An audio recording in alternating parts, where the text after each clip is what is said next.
Hi everyone, welcome back to Drax Toys, your go-to place for all things collectible. Today we're diving deep into a highly anticipated figure from Mondo, the animated series line, the 1/6 scale Man-Bat. In terms of the review, we'll be looking at the box, accessories, the first impressions of the figure, posability tests maybe, and then how it looks in the display, and also give it a rating. How's that? Right off the bat, pun very much intended, Mondo delivers an impressive box design, beautiful artwork, very simplistic and minimalist. Their artwork does come from their animated book, which I'll put up on screen. It's there in the background if you can see it. The artwork does capture the eerie essence of Man-Bat with his wings spread across the box because he's so big. You know, opening the box, you got 2 levels of plastic cover for Man-Bat, plus he's encapsulated in a number of plastic bags as well. We'll have a look at his accessories coming up, but in terms of the box design, it looks pretty cool. The logo on the back's really cool. Before diving into the figure, let's have a look, take a moment to talk about Man-Bat's origins. Man-Bat, aka Dr. Kirk Langstrom, first appeared in the very first episode of Batman the Animated Series, titled On Leather Wings. And it only needs one more component to complete the process. It's in me, Batman.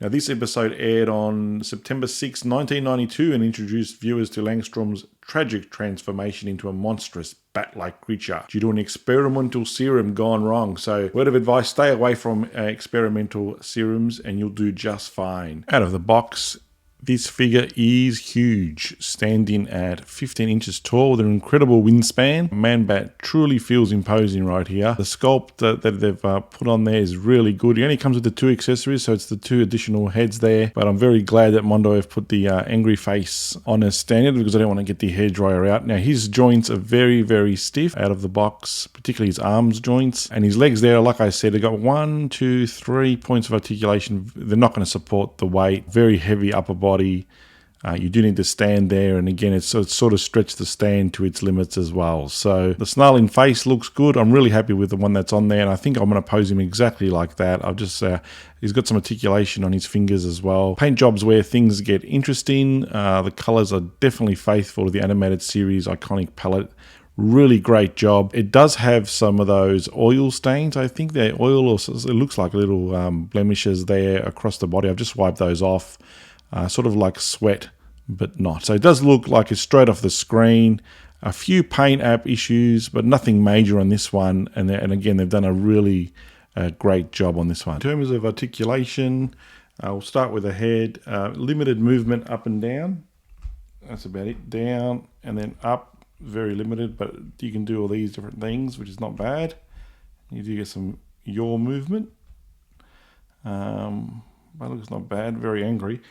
Shoulders do go up and down, but I'm not going to do that because I don't have hair dry the joints.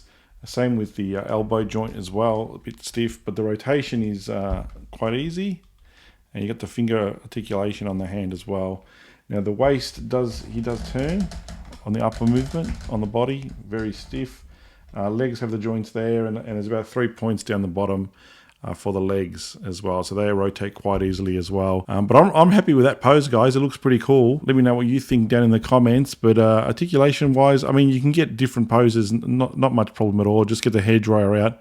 I think Mondo should sell a hairdryer with their figures. That'll be a Mondo version. In terms of quality control, like I said, pretty good out of the box, but there are a few blemishes and issues. You can see there a few dots on the shoulder and the wing, a few artifacts, and again on the forearm. But overall, not too bad. I don't think it's that complicated anyway. You can see there on the wing as well, some issues there. I feel like it's a balance with Mondo and you know, when you collect Hot Toys, you're waiting 2 years, right? Between 16 months and 18 months to get a figure. Yet Mondo seems to be probably 6 to 8 months.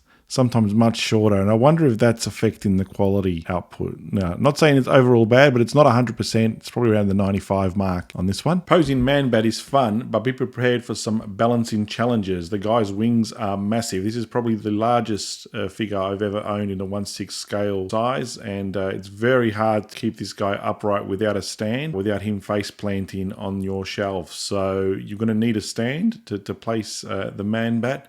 His legs have about 2 or 3 points of articulation, but difficult to pose given the heavy weight on top. So I wonder if that's played a part in the design of the upcoming clay face as well. So just a word of advice, use the stand. Here's Man Bat with Mr. Freeze and Catwoman from my collection. Still got a few more coming. Listen, all together they look fantastic and a great collection as well. The Batman animated series from Mondo. I can see why Mr. Freeze is really sought after. It's interesting, he's actually just slightly smaller than Man Bat, but he's obviously got the wingspan that goes out. Is the Man Bat 1/6 scale figure from Mondo worth adding to your collection? If you're a Batman fan of the animated series, the sheer presence and detail of the figure make it out, a really standout piece.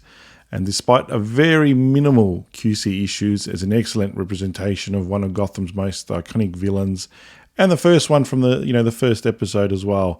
So overall, in terms of score, guys, I'm going to give it an 8.5 out of 10. It's a showstopper that will elevate the collection for sure, but at this price point, it would have been good to get the extended wings and maybe a few more accessories. And there's the Man Bat on his own display, looking pretty cool. Awesome figure. And let's get the rest of the villains in there. And there he is alongside Mr. Freeze and Catwoman. So still waiting on my Batman from our local supplier here in Australia, Pop Culture. Actually, now that I think about it, there's not too many other heroes, is there? Phantasm. Yeah. But looking pretty cool on the display. What do you guys think? Does this Man Bat figure take flight or fall flat on his wingspan? Let me know your thoughts in the comments below. And if you enjoyed this review, don't forget to like, subscribe, and hit that notification bell. We've got more Mondo-based reviews coming up, including Gambit, a few others from the Batman line as well. Stay tuned for more reviews, and thanks for watching. Cheers. And here are the other display boxes. We've got an X-Men line with my spare Rogue at the moment. X-Men display, which is Jubilee, Wolverine, and Rogue with the new head sculpt from Mondo. Thanks for supplying that. And new body as well. So that's pretty much the Mondo line at the moment. Thanks for watching, guys.